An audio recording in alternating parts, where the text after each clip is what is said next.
আজকের রেসিপি মালাই পুডিং। প্রচন্ড গরমে ঠান্ডা আইসক্রিম বা কিছু পুডিং খেতে মন চাইলে এই রেসিপিটি বানিয়ে দেখতে পারেন। রেসিপিটি খুবই সহজ আর অল্প উপকরণেই তৈরি হয়ে যায়। আর এইভাবে একবার রেসিপিটি বানিয়ে দেখলে কিন্তু বারবার বানাতে মন চাইবে। খেতে ভীষণই ভালো হয়, একদম কুলফি আইসক্রিমের মতন। প্রথমে একটা কড়াই বসিয়ে দিয়েছি আর কড়াইতে অল্প একটু জল দিয়েছি আর এখানে half litre full cream milk নিয়েছি। আর এই রেসিপিটির জন্য কিন্তু ফুল ক্রিম মিল্ক নিতে হবে। ফুল ক্রিম মিল্ক নিলে কিন্তু ভালো হয় কুলফিটা বানানোর জন্য। আর তারপরে আমি এখানে অল্প কিছু দুধ আলগা করে রেখে দিয়েছি। আর এখানে আমাদের দুধটা জাল করে কিন্তু হাফ করে রেখে দিতে হবে, সেই জন্য একটা সাইডে রেখে দিয়েছি। আর একটা সাইডে কুলফির মতো টেক্সচার দেওয়ার জন্য এখানে একটা ক্যারামেল বানিয়ে নিচ্ছি। চিনি এখানে 100 গ্রাম চিনি দিয়েছি। চিনিটা মেল্ট হতে শুরু করে দিলে গ্যাসের ফ্লেমটা লোতে রেখে খুব ভালো করে একটু মিশিয়ে নেব।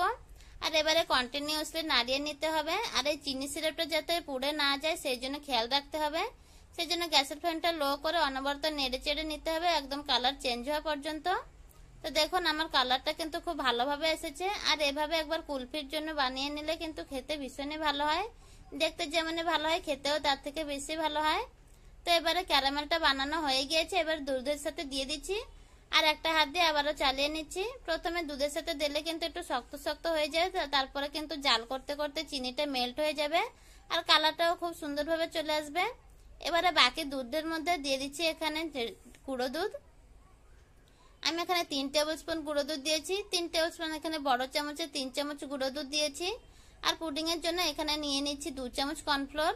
কর্নফ্লোর দিতে না চাইলে কিন্তু এখানে গুঁড়ো দুধের পরিমাণটা একটু বেশি দিতে হবে। আর যদি আপনারা পুডিং বানাতে চান তাহলে একটু কর্নফ্লোর দিতে হবে। এখানে 1 টেবিল কি 2 টেবিল স্পুন কর্নফ্লোর দিলেই হয়ে যাবে। কর্নফ্লোর মিশ্রণটা এবার একটা সাইডে রেখে দিচ্ছি। এবার দুধেরটা কিন্তু অনেকটাই ঘন হয়ে আসছে আর এবারে আমাদের পুডিং এর মিশ্রণটাও তৈরি হয়ে গিয়েছে। তো এবার কন্টিনিউয়াসলি নাড়িয়ে নিতে হবে।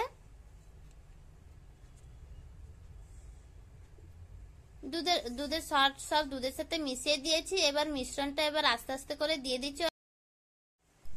মিশ্রণটা দিয়ে একটা প্যাচুলার সাহায্যে ভালো করে নাড়িয়ে নিতে হবে, না হলে নিচে লেগে যাবে। আর কর্নফ্লোরের মিশ্রণটা কিন্তু 2 মিনিট পর্যন্ত রান্না করে নিতে হবে, তাহলে কর্নফ্লোর থেকে কাঁচা গন্ধটাও চলে যাবে।